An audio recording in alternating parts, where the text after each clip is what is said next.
Vamos continuar então, pessoal, com o nosso estudo de Primeira República.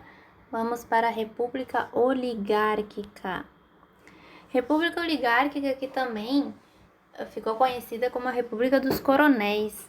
E quando a gente fala coronéis, a gente não está falando necessariamente em coronéis do exército. Coronéis eram aquelas pessoas que tinham um poder econômico em várias regiões, principalmente os grandes latifúndios. Essa república, então, é dos grandes latifundiários, certo? Oligarquias dos grandes latifundiários.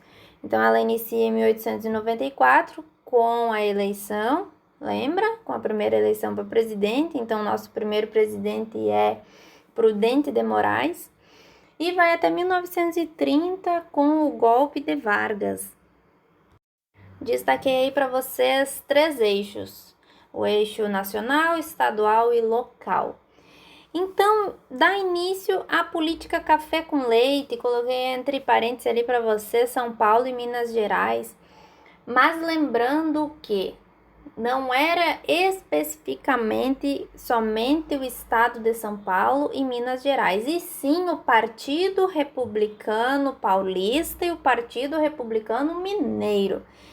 Ou seja, os outros estados, eles eram coligados ou a Minas ou a São Paulo, ou o Partido Republicano Paulista ou o Partido Republicano Mineiro. Ok? Então, essa elite, que antes era elite econômica por causa do café, ou seja, paulista, agora ela se torna a elite política, ok?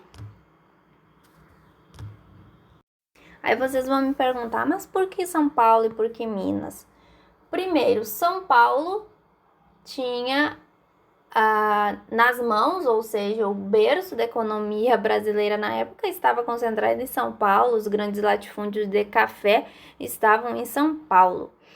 E Minas Gerais, por isso política café com leite, em Minas Gerais tinha o maior colégio eleitoral, ou seja, o maior número de eleitores estava em Minas Gerais.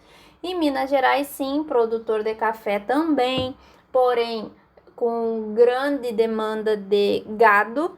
Então, por isso que a gente ficou conhecido como política café com leite, esse período. Então, nacional, nós temos a política café com leite, que fica alternando os presidentes, ora representando o Partido Republicano Paulista, ora representando o Partido Republicano Mineiro. Aí vocês vão me perguntar, mas e como que deu certo isso tanto tempo, até 1930, até chegar Vargas? Por isso eu dividi para vocês em 3 partes: nacional, estadual e local.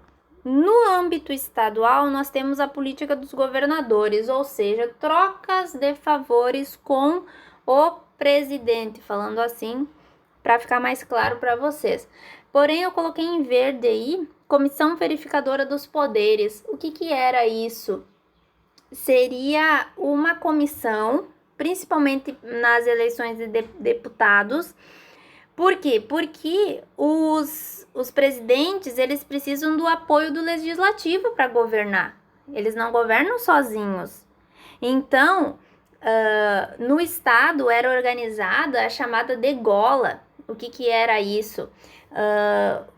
Tinha essa comissão e eles viam, não, o deputado tal, ele apoia o presidente, que na época, no período, quem sabe, fosse São Paulo ou Minas, né? Não, ele vai apoiar, ele é mais, ele concorda com o nosso pensamento, ele vai votar sempre a favor das coisas. E fazia a contagem dos votos, porque, como você sabe, não existia urna eletrônica, então os votos eram contados na mão mesmo, no papelzinho. E quando eles viam que deputado que não era muito a favor do seu candidato, do momento, que tinha que ganhar São Paulo, eles cortavam, não, rasgavam. Vocês entenderam? Então essa era a degola, eles podavam, eles excluíam supostos deputados que não fossem a favor do presidente que teria que assumir no momento, nessa alternância entre Partido Republicano Paulista e Partido Republicano Mineiro. Então, essa política, essa comissão verificadora, essa política dos governadores organizava isso para fluir melhor para o legislativo funcionar a favor desse presidente. E no local, no âmbito local, eu coloquei ali para vocês o coronelismo e deixei em verde destacado para vocês o voto a cabresto, porque como eu falei no início para vocês, esse coronel ele não é um militar, ele é sim um grande latifundiário. E ele sendo um grande latifundiário, ele tem várias pessoas dependendo dele. E dependendo no sentido literal da palavra, morando muitas vezes na casa dele, dependendo do seu emprego que ele disponibilizava. Então ele tinha como controlar esse voto. Ou seja, o voto a cabresto, o coronel mandava aquele homem maior de 21 anos, que já era alfabetizado, na época ele dizia, não, você vai votar em tal pessoa, porque eu estou te ajudando. Então, essa era a troca de poder, de favores no âmbito local, estadual e nacional. Ou seja, quem que controla o voto, quem que controlava o voto para esse presidente continuar ou seguir ou ser eleito, era praticamente essa política local, essa organização local, porque os coronéis organizavam esses votos. Muitas vezes até esses coronéis, eles próprios eram candidatos. Então, eu destaco para vocês da República Oligárquica isso. Se vocês tiverem alguma dúvida, vocês mandem no fórum, que eu vou deixar disponibilizado ali na página.